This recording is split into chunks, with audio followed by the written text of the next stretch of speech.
तो गाइस जैसे ही आपको पता होगा अभी कि निको विलियम्स ने बार्सिलोना का ऑफर रिजेक्ट कर दिया है। उसने एथलेटिक बिलबाओ के साथ अपनी एक लॉन्ग टर्म डील साइन कर चुकी है। और उसने जैसे हमको पता भी कि उसने पहले हमसे क्योंकि पिछले सीज़न हमने निको विलियम्स को कांटेक्ट किया था कि साइन करने के लिए। और पिछले सीज़न निको विलियम्स से मना करते क्योंकि वो चाहता था कि वो अपने भाई के साथ एक सीज़न और खेले।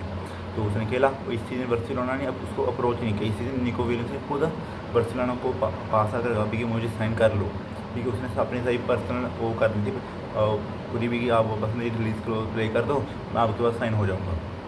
तो वैसे ये बात थी। और निको विलियम्स के बाद प्लेयर का पेशेंस नहीं था यार। वो प्लेयर कह रहा था भी कि मुझे जो मेरा कॉन्ट्रैक्ट साइन करोगे तुम, उसमें एक भी कि मैं क्लब छोड़ के जा पाऊँ वो क्लोज हो। अगर मान लो निको विलियम्स बार्सिलोना के साथ वो ना हो पाया, उसका मतलब क्या कहते हैं निको ला लीगा में रूल में और रजिस्टर ना हो पाया, तो वो फ्री में क्लब छोड़ के चला जाएगा। तो निको विलियम्स का एजेंट ने उसको ये बोला था कि बार्सिलोना को, देखिए वो अगर उसको रजिस्टर ना कर पाए तो वो क्लब छोड़ के चला जाएगा। वो जैसे ही हमको पता है क्योंकि निको विलियम्स ने वो किया था, तो निको विलियम्स को थोड़ा वेट करना चाहिए था, क्योंकि बार्सिलोना भी आज जैसे हमको पता चल रहा है कि बार्सिलोना 1:1 रेशो में आ चुकी है। और जैसे आप सभी को 1:1 रेशो का नहीं पता होगा, जैसे मतलब कोई क्लब 100 मिलियन कमा रहे मतलब पूरे सीज़न में, और 100 मिलियन खर्च कर पाएगा, मतलब वो 1:1 रेशो है। और 1:2 है, अगर उसको 100 मिलियन अगर उसने खर्च करने के लिए तो उसको पहले 200 मिलियन कमाने पड़ेंगे 100 मिलियन के लिए। तो 1:1 का रूल ही है। तो बार्सिलोना 1:1 रूल में आ चुकी है। और निको विलियम्स से बिल्कुल वेट नहीं किया, उसने 10 साल का कॉन्ट्रैक्ट साइन कर लिया है। और निको विलियम्स पहले 22 साल का है यार, 22 साल का प्लेयर है। उसने मतलब 32 साल तक का कॉन्ट्रैक्ट साइन कर लिया है। अब वो वहाँ पे सड़ेगा, क्लब में ट्रॉफी लग जाएगा। पिछले दिन हमने देखा ट्रॉफी लग गया एथलेटिक बिलबाओ। और क्योंकि शायद अब हम देख सकते हैं भी कि वो क्लब प्लेयर का भी था, क्योंकि अगले सीजन वर्ल्ड कप था।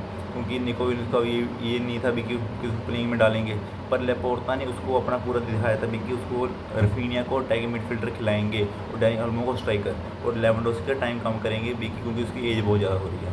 और जैसे मतलब एथलेटिक बिलबाओ ने वो उसने निको विलियम्स ने अपना मतलब बार्सिलोना का नाम यूज़ किया यार। तो उसकी पहले मार्क रिलीज क्लोज 58 मिलियन थी, अब उसने 100 मिलियन कर लिया। उसने अपना अपने वेज भी बता रही हैं, उसकी वेज सब 10-15 मिलियन हो चुकी हैं, जो पहले कम थी।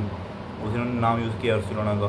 और वो जैसे क्लब के लिए अब चाहता ही नहीं है, क्योंकि अब अगले सीजन अगर होगा भी कि निको विलियम्स बोलेगा मुझे खरीद लो, तो बार्सिलोना को उसको नहीं खरीदना चाहिए, क्योंकि उसने बार्सिलोना की बहुत ही डिसरिस्पेक्ट की है क्लब की यार।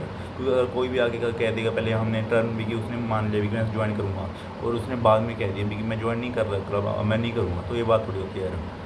नहीं हुई ना कोई बात होगी तो एजेंट ने बोल दिया भी कि मुझे हमें रिलीज क्लोज चाहिए, मतलब एक बाय आउट क्लोज चाहिए, ठीक है। अगर हमको रजिस्टर ना करवाए तो हम फ्री में छोड़ के चले जाएंगे क्लब को।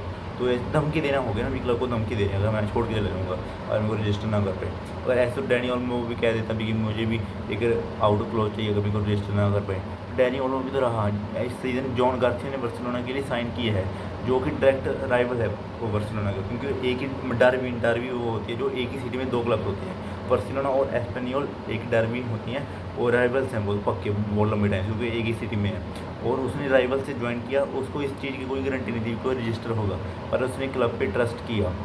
और ऐसे प्लेयर्स की हमको ज़रूरत है। और अब बार्सिलोना के पास ऑप्शन बहुत कम बच चुके हैं, क्योंकि लुइस डियाज की ऑप्शन थी, अब उसने मना कर दिया है, क्योंकि हम निको विलियम्स की तरफ जा रहे थे। अब हमारे पास एक सबसे अच्छी ऑप्शन बचती है, वो है मार्कस रैशफोर्ड। मार्कस रैशफोर्ड चाहता है भी कि मैं क्लब के लिए ज्वाइन करूँ। हमने उसका इंस्टाग्राम देखें, वो रोज़ ट्रेनिंग कर रहा है, वो स्टोरीज भी डालता है अपनी ट्रेनिंग की, जैसे कोई फन एक्टिविटी करता है फन भी डालता है, जैसे अब वेकेशन हो रही है वो अभी भी ट्रेनिंग करता है। तो इसलिए हमको उसका वैल्यू उसको अब देनी चाहिए क्लब प्लेयर के लिए, क्योंकि हमारे पास अगर एक ऑप्शन बनती है वो लुकमैन की, पर वो एक स्ट्राइकर है यार। उसको हम क्योंकि उसकी एज भी 27 ईयर्स के 27-28 का, हमको 30-40 मिलियन में मिल जाएगा वो हमको। इसलिए मैं चाहता हूँ कि मार्कस रैशफोर्ड भी कि बार्सिलोना में आए, और वो सभी निको विलियम्स को सभी को रॉन्ग प्रूव करे, यूनाइटेड को और बार्सिलोना को भी, कि पहले वो निको विलियम्स की तरफ जा रहे थे। तो मैं यही कहना चाहता हूँ। तो भाई आपको अगर आपको वीडियो अच्छी लगी तो लाइक करो, और चैनल को सब्सक्राइब किया तो सब्सक्राइब करो। तो थैंक यू, बाय।